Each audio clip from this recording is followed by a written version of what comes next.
What exactly would I have been charged with?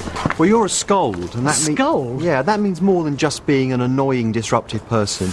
You're somebody who has lowered the reputation of your neighbours, a chiding, brawling person who's actually made them look worse by the things that you've said to them in front of their neighbours and in the eyes of the law. So what's the punishment? Well, the punishment is this. This is a scold's bridle. Looks a bit like a chastity belt, doesn't it? Yeah, it's a kind of an iron cage which was used in Tudor times, particularly in northern towns and western towns.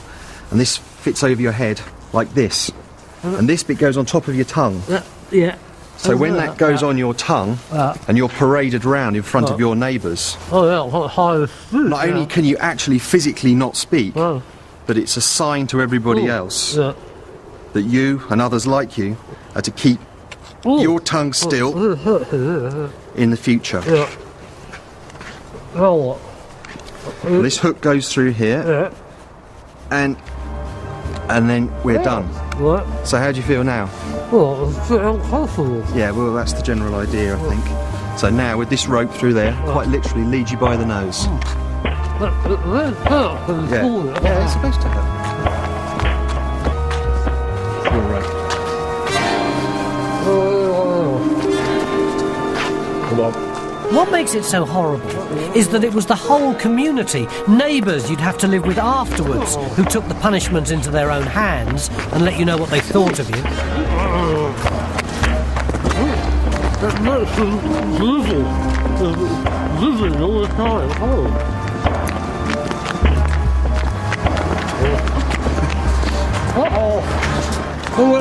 Okay, I'll take over from here.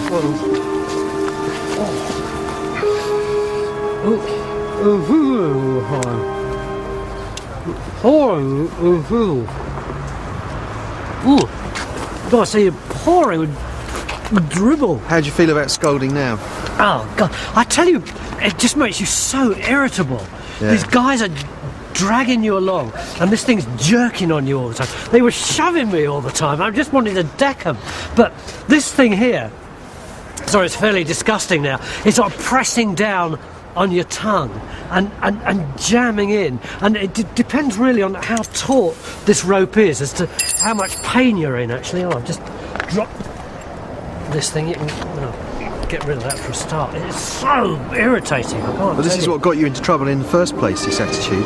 Well, it doubles it. It doesn't stop it, mate. I want to fight anybody. All of you. Horrible.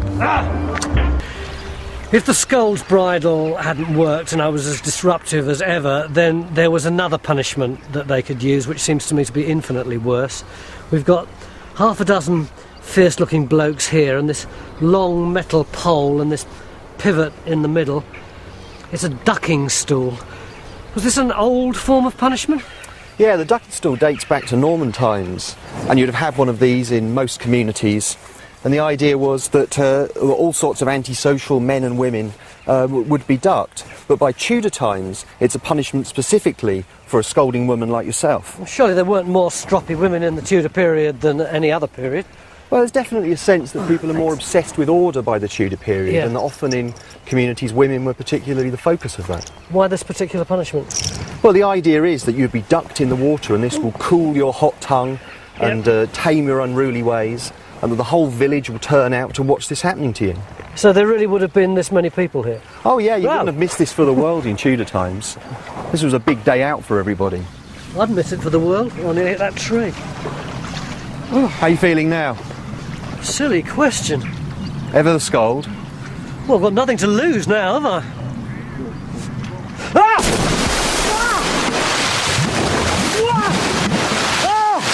Oh, it's so cold! How do you feel now? Oh, freezing! Ah! Ah!